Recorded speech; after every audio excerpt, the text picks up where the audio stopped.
الراجل عمال يرج فيك يمين وشمال زي علبة العصير وانت مفيش فايدة. انت نسيتي نفسك ولا ايه يا بنت؟ ده انت متجوزة المعلم جعفر ابن عبد الجواد العمدة وصفصف العطار. ده احنا لما ما كانش فيه خروف في مصر كان الاطنان كده مدلدقة في المخزن عند ابويا. يما ايه علاقة الخروف بالكلام اللي احنا بنقوله؟ وطي صوتك، الحريم في الشقة اللي جنبنا ما تفضحيش يا ابني. ما هو انا لو وطيت هوطي اجيب الشبشب وانزله على دماغها. هو انت ازاي قلبتي كده فجأة؟ ما احنا كنا كويسين وقاعدين بنضحك من شوية. هو انت لسه شفتي قلبه؟ طلقها. طب مش هدخل يما عشان اطلق؟ ادخل الاول. طيب عاجبك كده؟ سمعتينا الكلام، بعدين واقف انا ومراتي بنقول كلمتين يعني في امور عائليه، ما ينفعش ترمي ودنك كده. اوداني وانا حره فيها ارميها في اي حته في البيت. بصي يا جعفر بقى، ما هو انا يا هي. لا انت ولا هي، انا طالع لوحدي. خليكي بقى مع عمي، شوف واحده تشرب معاه الكوارع. جعفر انا موافقة نقول الكلمتين يا جعفر، بس ما تسيبنيش معاها لوحدي. مالكيش في الكوارع نصيب. جعفر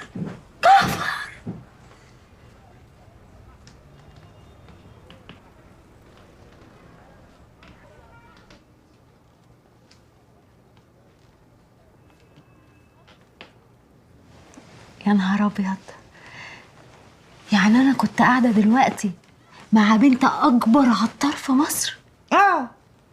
امال ايه؟ ده انت من عيله جامده قوي بقى يا صفصف. اي بنت، ما هو انا بحاول افهمك، انت مش قادره تفهمي. مش عارفه انت قاعده مع مين؟ ده وانا عيله صغيره كنت امشي كده في الحسين كان البنات كلهم يحسدوني من الهدوم والفخفخه اللي انا فيها. ده انا ابويا كان بيجيب لي هدوم من عمر افندي. باين عليكي على فكره.